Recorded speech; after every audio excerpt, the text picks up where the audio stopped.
Since the reveal of The Witcher 4, there has been a lot of discussion and perhaps even controversy surrounding the game. From whether Ciri as a woman can actually pass the trial of the grasses, to whether her model is worse than The Witcher 3, or even if she should have been the protagonist in the first place. This video isn't about explaining or justifying any of these things, but rather whether the decision to turn her into a proper Witcher does justice to Ciri's themes and character, whether it goes against everything Ciri stands for and represents.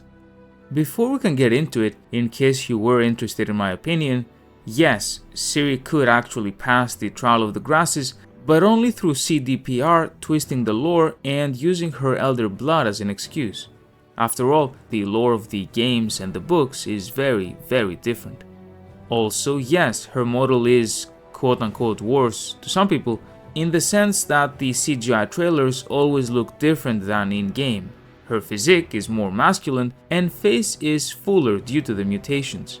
A friend of mine thought she looked great, whereas I prefer the Witcher 3 model.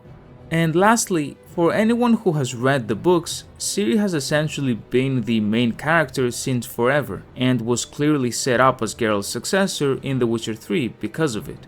So, if you want a more direct follow-up to The Witcher 3, while not destroying Geralt's peace, Ciri is the logical protagonist that I have personally been expecting since 2015 when I was like 12 or something. With this out of the way, allow me to explain why I think they, nonetheless, should never have made Ciri go through the trial of the grasses. Let us assume that Andrzej Sapkowski, by describing that the majority of male subjects perished while going through the trial, and by not mentioning any female Witcher, did not intend to completely exclude female Witchers. And even if he did, let us also assume that Ciri's elder blood specifically allows her to survive as an exception. These things are what I like to call lore trivialities.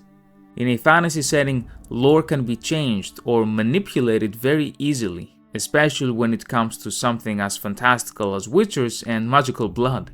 My concern comes with the meta decision, the one made in the writer's room, to grant Ciri the Witcher mutations in the first place, as opposed to the justifications they may or may not have made up to back their decision. You see, within the world of The Witcher, the supernatural is well on its way out. Witchers used to be more populous because there was a greater demand for them. Following the conjunction of the spheres, an immense amount of monsters poured through the world, and their large numbers necessitated the creation of Witcher-killing machines. The Witchers, however, were very good at their jobs, and monsters have become rarer and rarer. Even within the Witcher books, which take place many years before the Witcher games, Geralt and Dandelion have a discussion about this very thing. "I'm going south, Dandelion. Far south. I won't find any work here. Civilization. What the hell do they need a Witcher here for? When I ask for employment, they look at me as if I'm a freak. What are you talking about? What civilization? I crossed Buena a week ago and heard all sorts of stories as I rode through the country. Apparently there are water sprites here, myriapodons, chimera, flying drakes, every possible filth. You should be up to your ears in work. Stories, well, I've heard them too. Half of them are either made up or exaggerated. No, Dandelion, the world is changing. Something's coming to an end." The trial of the grasses itself has also ceased within the books. During an attack on Kaer Morhen before the books, the majority of Witchers died, including the ones with the knowledge and expertise to perform it. Nonetheless, due to the decreased demand for Witchers in the first place, there wasn't a huge interest in getting the order going again. In the world of the games, while the matter of the trial may be changed, the fact that monsters are on their way out is fundamentally not. Therefore, my first, and perhaps more minor argument, is that there is no pressure that necessitates Ciri to undertake the trials. However, the argument that matters most, to me at least, is that it makes no sense for Ciri's character. Ciri was a little girl that destiny brought to Geralt. He did the best he could to teach her how to protect herself, and the two, and later Yennefer, formed a close bond with each other as family. Despite being separated for most of the books, they still sought each other, and both Geralt and Yen did everything they could for Ciri. Ciri, meanwhile, went through the most horrific things imaginable. hunted by pretty much everybody, including her own father who wanted to marry and have children with her, Ciri was harassed, assaulted, and hurt over and over again. She became a killer out of necessity, her childhood stripped off her from a young age and everything taken from her. Out of all of this, an important theme of her character is that this little girl managed to survive on her own, without any special abilities, without Geralt's mutations, and without Yennefer's magic, even though she did have access to incredibly powerful magic, which she decided not to use. For the majority of her story, Ciri survived using her own skills and wit, and nothing else. In the books, she is not trained or destined to become some witcher. This clear path set out for her is an invention of the games. But even then, even within the lore and the story of The Witcher 3, the fact that Ciri, with her own unique abilities and sheer determination, is able to help people without possessing the mutations and advantages of witchers is partly what makes her who she is. Lady of space and time, yes, child of the elder blood, of course, but nonetheless a skilled human warrior that is able to fight against the odds and persevere.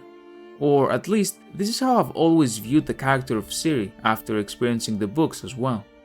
Another factor that I find to be equally important is Geralt himself. With how much Geralt hates being a witcher, yearning for humanity, literally making up that witchers don't have feelings so as to protect himself emotionally, being called a freak everywhere he goes, not being able to lead a normal life due to his mutations, being sterile forever. After all of these things, I do not think that there is any circumstance that Geralt would allow his daughter to go through the trial knowingly, nor do I think that he left an impression to Ciri that the trial of the grasses was something that she should ever go through, and in fact, I think he left quite the opposite impression on her.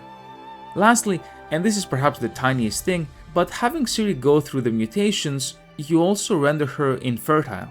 By doing that, any potential setup from the books regarding Ithlin's prophecy or the line of Lara Dorren is gone. Having said all of this, I can understand the conundrum that the developers faced.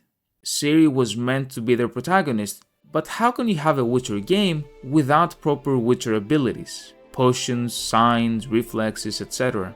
Nonetheless, I think I would have preferred a game in which we explore Ciri's made-up Elder Blood abilities in more detail, without having to sacrifice what I think to be foundational themes and values of her character by making her just another mutant, perhaps with Elder Blood flavor. Ciri is infinitely more than that. Without being a mutant, she is nevertheless able to do what is right, to fight for others, to fight for herself, and to save her loved ones. It is the fact that she is a witcher who is not a witcher is, in my opinion, one of the things that made her exceptional. A massive thank you to my channel members, and thank you very much for watching.